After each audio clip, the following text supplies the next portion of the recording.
por James Swigert ser considerados um dicionário bíblico, uma enciclopédia bíblica. Com esses recursos, você terá a oportunidade de se aprimorar. Para fazer o seu pedido, ligue ou visite o site.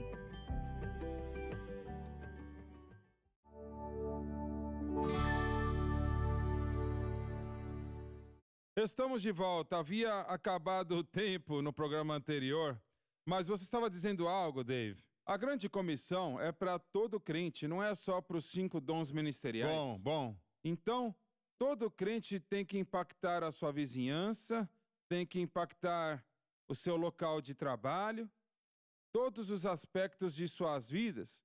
Se existe uma luz no seu coração, tem que brilhar aonde você for. Então, eu acho que isto é uma parte importante do evangelismo. Não só a forma de ir para a igreja, né, que é algo informal, mas todo crente tem que tocar vidas ao seu redor. Isso é correto, onde eles trabalham, no emprego. Com certeza. Sim. O seu vizinho, e seja o que for. E eu creio nos 2 aspectos. Claro. Precisamos do evangelista que sai para pregar. Claro, certo. A televisão, a Bíblia do expositor. Mas o que eu estou mais preocupado enxergando tudo isto é o corpo local. Ele não está impactando a sua vizinhança, impactando a sua escola e nem o local de trabalho. Eu lembro quando eu fui salvo, eu orava o tempo todo: o Senhor me ajude a compartilhar minha fé com alguém, buscando aquela oportunidade, sempre querendo compartilhar a minha fé, buscando uma razão para falar do Evangelho. E quando nós nos encontramos com o verdadeiro mover de Deus, eu espero que a gente não só veja o evangelismo, mas um estilo de vida, um corpo de evangelismo. E é isto que eu vejo muito pouco, sabe? De certa maneira, nas igrejas hoje. Nossos programas e nossas igrejas criaram um tipo de cristianismo de espectadores. Eu temo que isto é verdade.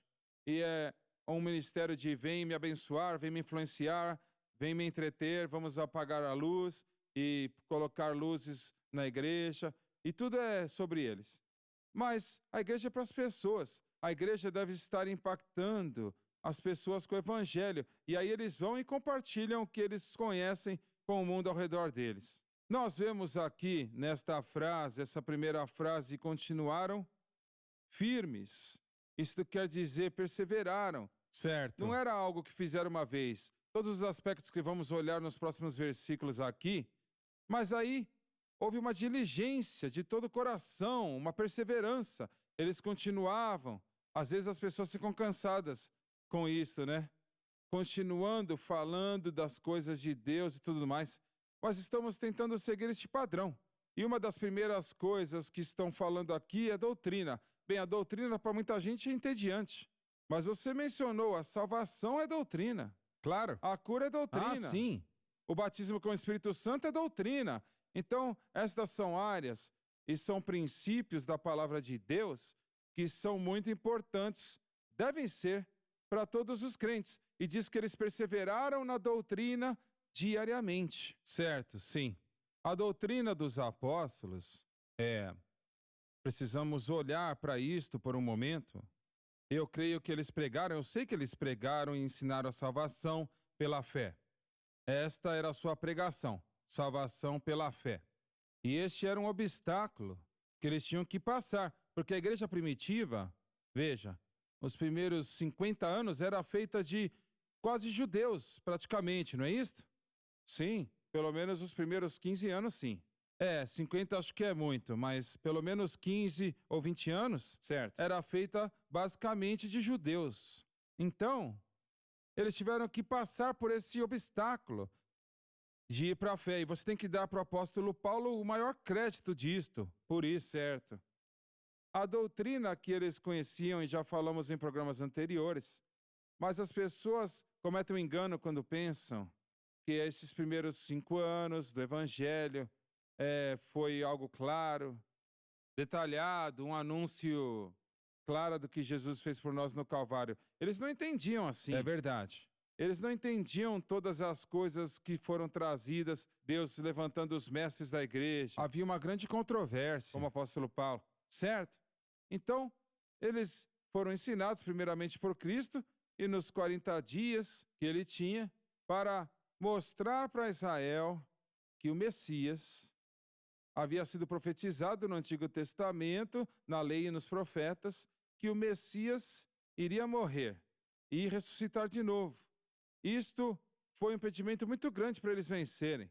O fato porque ninguém em Israel pregou que o Messias iria vir, morrer e ressuscitar de novo.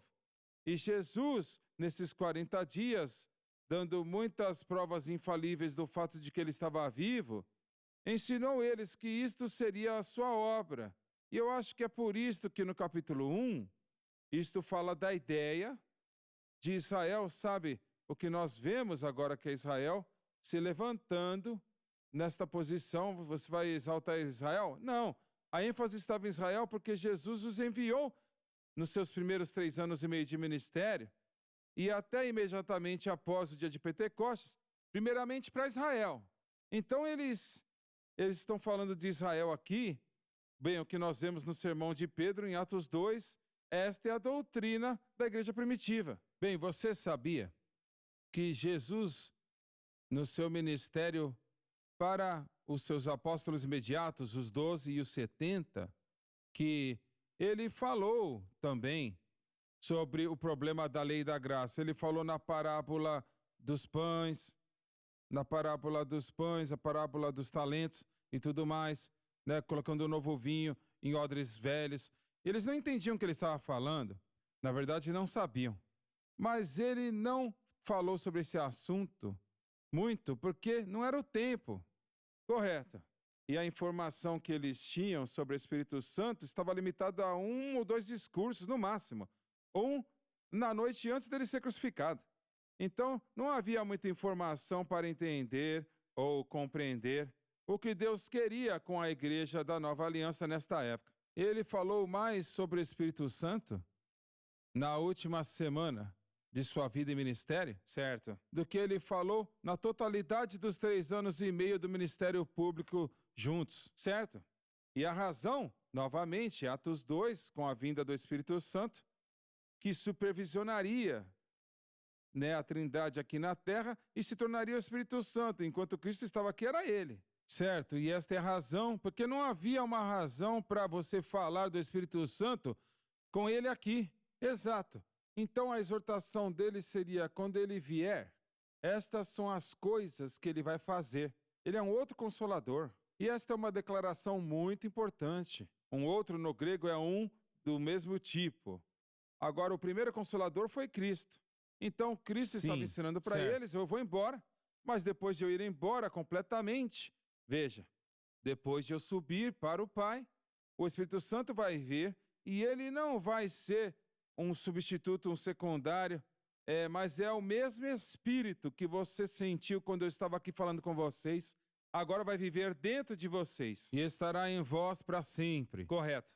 Então, todas essas coisas, eles estavam experimentando como novos crentes tanta coisa do que nós experimentamos hoje, mas eles não tinham os benefícios de 2000 anos de história. Eles não tinham os benefícios, sabe, dos canônicos das Escrituras. É difícil você entender a história quando você está criando a história. Eu acabei de estudar um pouquinho sobre Cornélio e o grande milagre que o Senhor fez fazendo Pedro ir testemunhar para ele a sua casa, a sua família, e todos foram salvos e batizados com o Espírito Santo.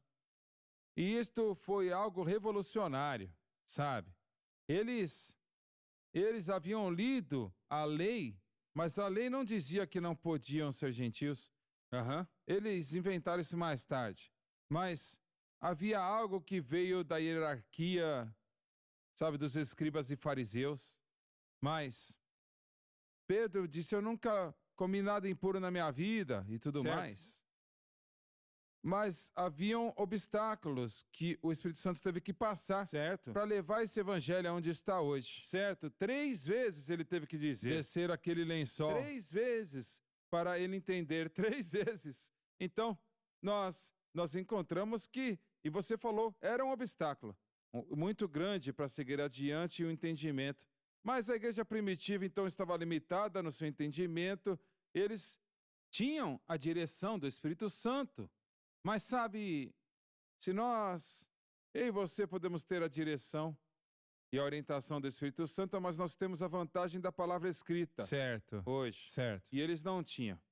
Então, eles não tinham ainda aprendido as coisas do apóstolo Paulo, as grandes revelações que ele traria. E Paulo tinha uma tarefa árdua à frente, tentando levar o evangelho para todo o mundo gentil. E todos vieram da mesma maneira, judeus e gentios. Eles não queriam aceitar isto. Certo, exato. E isto era um obstáculo. Pensamos na igreja primitiva como um grupo perfeito, louvando a Deus, e tudo está tranquilo. Mas como você mencionou um tempo atrás, haviam problemas tremendos. Certo. E eles não tinham a Bíblia. Certo. Eles tinham o Antigo Testamento, mas só isso. Certo. 1.600 anos da lei. E aí mais 400 anos do silêncio, que os Talmudes e outras escrituras, na verdade, dominaram eles. Estou pensando que somos salvos porque somos judeus, ou somos salvos porque mantemos a lei. Isto era muito poderoso, né? Controlava a mente deles, todo judeu. Não era só alguns, toda a sociedade estava crendo nisto. E agora você vem, e quando Paulo falou dessa doutrina, ele disse assim: você não tem que fazer mais os sacrifícios. E isto gerou uma guerra entre eles. Olha, era algo que estava acontecendo por quase 2000 anos. É muito tempo. Sim, senhor. E era tudo o que eles sabiam fazer. E para alguém vir e dizer, não precisa mais, esqueça, não existe mais, não vale mais nada, se você colocar sua fé nisto, você está pecando, e tudo que não é da fé é pecado.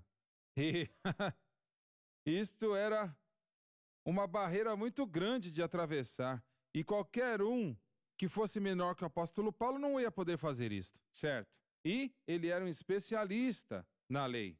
Ele era notável, familiarizado com a lei, e ele foi o primeiro da sua geração no conhecimento da lei. É o que Gálatas diz. Provavelmente mais conhecedor do que qualquer outro ser humano na face da terra. Ele foi preparado para tomar o lugar de Gamaliel, certo? O fariseu líder daquela época. Acabou o tempo. Diga para os outros sobre o estudo na palavra e não perca o próximo programa.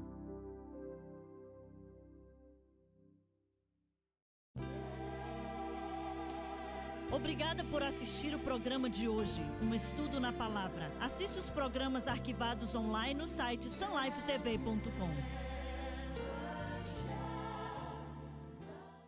O Instituto Smithsonian, falando dessa canção que a Doris Akers escreveu, disseram